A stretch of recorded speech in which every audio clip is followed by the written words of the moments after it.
As Christians, we should aspire to a unity of speaking and being.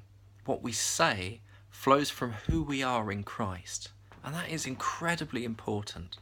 The first thing that people can sniff is a gap between those two things.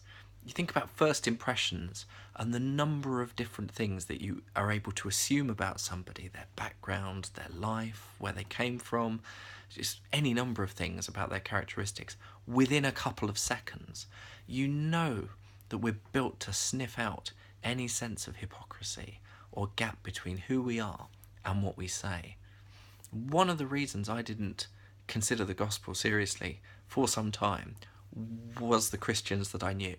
And one of the reasons that I then did was because I met Christians who appeared to be going the extra mile, who appeared to be loving their enemies, who appeared to live lives that were different because of what they said they believed. And when those two things are connected, it is incredibly powerful. And when they are disconnected, if anything, we raise doubts over the truth of the words that we're saying. So where I would finish this talk is not on technique. It's not on being able to say things in brilliantly incisive ways.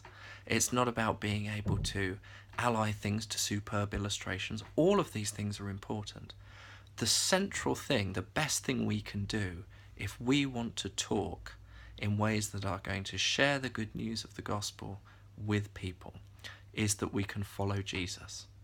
Follow Jesus first and interpret what we are doing on the route. It's because we follow Jesus that we are engaged in the ministries that we are. It is because we are called to do the things that we're doing that we are engaged in them. And it is on the basis of that that we have something to say about the world. So, the mainstream media, is it our friend? No, but it is a reflection of the friends that we seek to make. It is a reflection of our fellow mankind. It's a reflection of everybody out there and what they're genuinely interested in day to day, though they might not admit it if you ask them to write 10 things on a list. That's what reveals the human need. And what we have to say satisfies an even deeper need than that revealed. It is all of those things, and it's something more. We're also living at a time of great uncertainty, of change, a sense of an end of an era, one ideology crumbling in front of us, and uncertainty about what it will be replaced with, one set of unsayable words, perhaps becoming sayable. And so a real sense in which people are looking for authority, they're looking for truth that speaks from a position of authority. And we know as followers of Jesus that if we follow him with all our hearts, and if we interpret what we're doing and we speak on that basis, that there is something powerful to say to everybody out there. So I hope I've convinced you, if you weren't convinced already, that speech is an incredibly powerful and creative act. It's something that takes great bravery because it lays us bare. It leaves us open to our sin being visible. It lays us open to making mistakes. It is intensely personal. It is intensely revealing.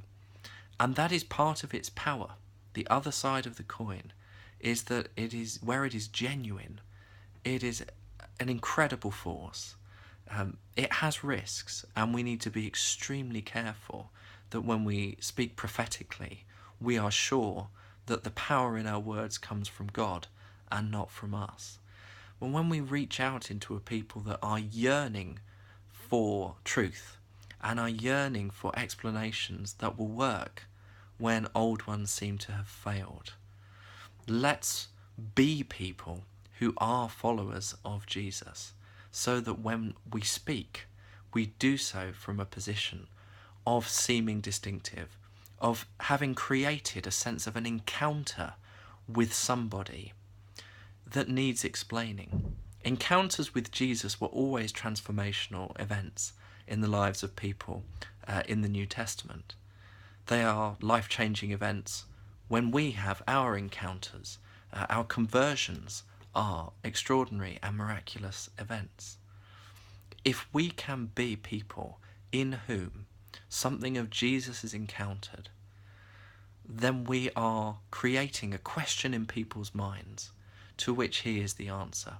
That is an extraordinary privilege, and it is also, I believe, the calling of those who are called to speak out in his name.